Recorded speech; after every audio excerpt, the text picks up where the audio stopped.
welcome back to my channel, or welcome to my channel if you guys are new. First off, if you guys have not checked out my last video, I did kind of a chit chat, get ready with me, and I did my makeup in this video. So if you guys are curious on how I created this look, definitely go ahead and check out that last video. Anyways, for today's video, I have gotten a bunch of questions about how to basically build your business, but I wanted to do this more so from a monetary perspective. Before I go any further, I do want to make a huge disclaimer to the fact that I do not do my job as a freelance makeup artist for the money. Yes, obviously, I understand that you do need to have money to survive, and everything in business is very monetarily driven. But if money wasn't an object and I could totally just do makeup artistry and not have to have money to live off of, I totally would do it 100% for free, because I have an absolute passion for makeup artistry. I love making people feel absolutely special. Just wanted to put it out there that if you guys are looking for this video because you just want to have basically a career that you can make money really quickly and that's all you're in it for is just for the money, please note that you are in it for the wrong reason and try to rethink it. Just try to go for a career that you guys really, truly, honestly have a passion for, and don't do it just because of the income that you get from it. It will not be something that you would want to do for the rest of your life, because you will get very bored with it if it's not something that you really love. Yeah, so I'm just going to briefly go over basically how you just increase your income as a makeup artist. So the very first way to increase income as a makeup artist, and this kind of seems like a self-explanatory thing, but obviously the more clients that you get, the more income you're gonna get. You can do this in general by just advertising and trying to get clients that way. But I'm more so talking about when you actually have physical clients with you for one day. So I'm a bridal makeup artist. So obviously the more girls I can get in one session, the more money I make. This more so just depends on, how many clients you have for one day, or how many, girls you get in a wedding party or something like that. It's not something that you can necessarily control, but that obviously will give you, means to make more. But with this, you can control your speed of your makeup applications, and that will get you more clients. So for instance, if you have say a party of 8 people and they all need to get done within a certain time frame, and you take say an hour per person, that's obviously 8 hours that you're going to be doing that makeup application for. Most often, brides and bridesmaids and whole entire bridal parties on their wedding days do not have 8 hours to spend to get ready, especially with one person. And so you usually have to have a second person do 4, and then you do 4, and something like that.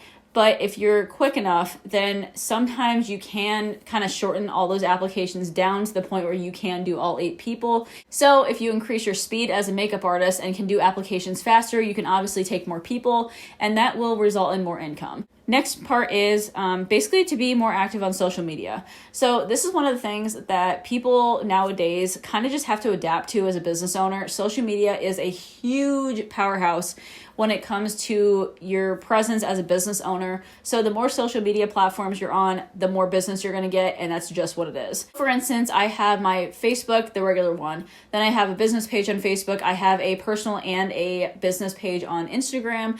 And then I also have my YouTube channel, obviously, and all of those are really active social media things that I keep track of. I definitely am trying to remain as active on those as possible. I always try to post whenever I can. I try to make sure that I at least post once a day on Instagram, except for on weekends, because that's kind of my downtime when I don't do weddings. And usually I'm so busy with stuff over the weekend, I just don't honestly have time to post on Instagram, which is fine. But normally during the week, I try to at least post once a day, and then kind of remain a little bit more active on my stories if I can. And of course, I try to upload YouTube videos twice a week, so I am active on that social media platform as well. So again, more social media platforms you're on, the more business you'll get and the more income you're going to make. The third thing is basically making connections with other people. The more people that you know in general in your area, the more referrals you're going to get, the more chances that people have to refer other people to you and things like that. And then obviously that results in more income. So you want to make as many connections in the community that you live in that you can. Working with people for styled shoots, or photographers and other wedding vendors if you're in the bridal industry, or if you're in film and television, connecting with people that are in film and television. It's things like that. You just want to make make as many connections as possible in your area that you can and try to branch out, then obviously, you know, more clients that you get, they're going to be referrals for you. So you kind of just like everything kind of just comes full circle, if that makes sense. Number 4 is getting additional training. So this one necessarily isn't like a super big factor in anything, honestly, but sometimes it can determine what jobs that you get. So for instance, if you have a cosmetology or an esthetician's degree, or if you graduated from some sort of makeup artistry academy, then you obviously have an actual license or certification, and that can also help you get more professional jobs. For instance, if you want to be a makeup artist that just works at a salon, then obviously having a cosmetology degree might help you get that job. So that'll also mean more income for you too. It might also be easier for you to get jobs if you're looking for, you know, into working for somebody else as opposed to being a freelancer. I did not graduate with any sort of cosmetology or esthetician's degree. I just worked for MAC and Ulta, and that's where I got my makeup artistry training from. I am, however, going to be taking an online certification course, hopefully within the next year or so. So I am going to be like officially certified. So it'll make my clients feel better and then me feel better being certified and everything. But I do not have any sort of like certification requirements in the state of Indiana. So that's why I don't have any like licensing right now. However, I don't necessarily think that this is the most important takeaway from this. If you don't have the money to spend on things like this, don't spend it. If it's not a requirement in your area, don't do it. Your skill as a makeup artist does not depend on what education that you have. It's what jobs you can do, what level you're at skill-wise, things like that. And obviously, practice makes perfect. So the more practice you have doing it, the better you're going to get at it. It doesn't matter how much education that you have. But if you are considering doing something other than being in business for yourself or being a freelancer, then maybe having some sort of license or certification will be helpful for you guys. Next is number 5, and that is practice. And that's kind of literally what I already said in the last one. I don't know why they were 2 separate bullet points, but practice makes perfect. Just practice as much as you can just to hone in on your skill. If you have a certain sort of thing that you maybe struggle with or something, like say you're really bad at putting on eyeliner on people, just practice it. Just practice on different eye shapes, practice on different age ranges, everything, to the point where you don't have any sort of nervousness and you're 100% good and you don't have any doubts about yourself.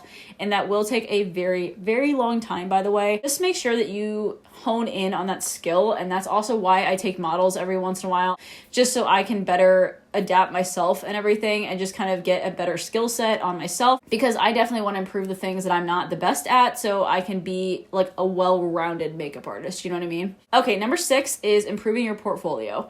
This, again, still has to do with the practice thing. But if your portfolio looks really, really good, then you'll obviously get more jobs and that will lead to more income. So improving your portfolio as in being up on your social media presence. As I said before, everything kind of, again, just runs full circle with each other. Everything connects with each other. So that's why I'm getting a little bit repetitive, because it just all is like one giant circle pretty much. But yeah, you want to make sure that you post really good quality photos on social media. If you don't have good quality photos, for instance, like your lighting's not good, or if your photo quality just isn't good, or maybe you don't have a good enough camera, you just got to make sure that your photos are definitely up to par, because your clients in the future will definitely be browsing through social medias, like all sorts of people's social medias, and comparing them. And if your photos don't look really good, if they're too dark, they're too light, they're oversaturated, they look like they're photoshopped, they're obviously not going to want to hire you, because they can see that your makeup doesn't look as good as it possibly could look. So you want to make sure that your client photos look really, really good. I literally will like sometimes do the best job that I absolutely have in my whole entire life, and the lighting doesn't turn out good, so I will never post the photo. It's so sad, and it makes me so like disheartened as a makeup artist that I can't show that to people, because I feel like I did really good sometimes. But if the lighting isn't good and I messed up on that, then I can't post it, because I honestly don't feel like that's an adequate representation of who I am as an artist. So if I can't really fully make that makeup look really nice on social media or in photos, then I'm not going to post it. Just know that your clients will heavily judge you based on your portfolio pictures. So just make sure that you have a really, really solid and really clear portfolio that shows your work to its absolute best. Then number 7 is having an alternate revenue source. For instance, again, as you guys have heard me say before, I do have a full-time job and freelancing is my secondary job. So I obviously do rely heavily on my primary source of income right now. And then obviously freelancing is like kind of like an extra source of revenue for me. But eventually I do want those roles to reverse, and I want to be able to have my full-time job be my part-time job, and then I want to do freelancing full-time. I always know that I'm probably going to want some other source of like regular income. Otherwise, I feel like in my very slow periods where bridal makeup isn't necessarily needed, because in Indiana, of course, we go through all 4 seasons and sometimes have really bad weather. You can't do photo shoots outside, and you can't do weddings, obviously. And there's just like January and February are just like not, really popular bridal seasons. You just don't have work sometimes as a makeup artist in my area, and you have to have another source of income somewhere. So sometimes having a part-time or secondary job is nice to fall back on. Now, if you don't want to get a totally different job than what you have now, like my first primary job is like completely different than makeup artistry.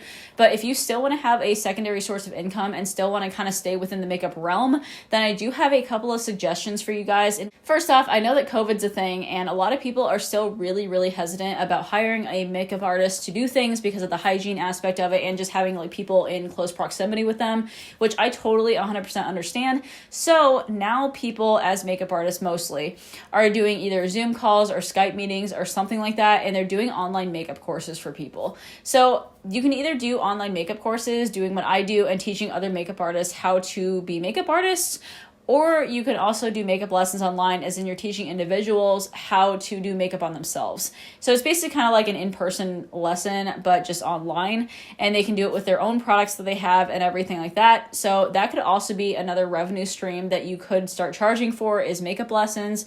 That's been a really popular thing recently.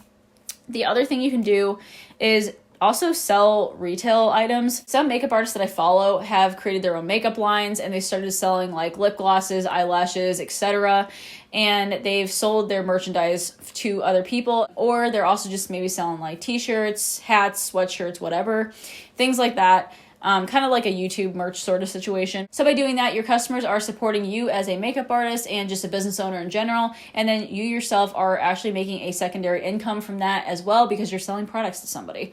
So yeah, those are really good streams of revenue if you guys are looking for a secondary source of income. Again, if it's during slow season, or if you guys are just starting out in makeup artistry, then those are also good secondary sources of income. Okay, that is it for the 7 things that I wanted to point out to you guys on how to make more income for yourself as a business owner and makeup artist. Also, don't forget to subscribe to this channel if you guys have not already. I upload a ton of makeup artist related content, so if you guys have not, please do so and support the channel if you guys really like it. Don't forget to give this video a big thumbs up if you guys stayed all the way until the very end, as well as also commenting down below where you guys are in your career as a makeup artist. If you guys are just starting out, if you're more experienced, just let me know. I like to know where you guys are at in your careers. Anyways, I hope you guys are having an absolutely amazing day, and I will talk to you guys in the next video. All right, bye.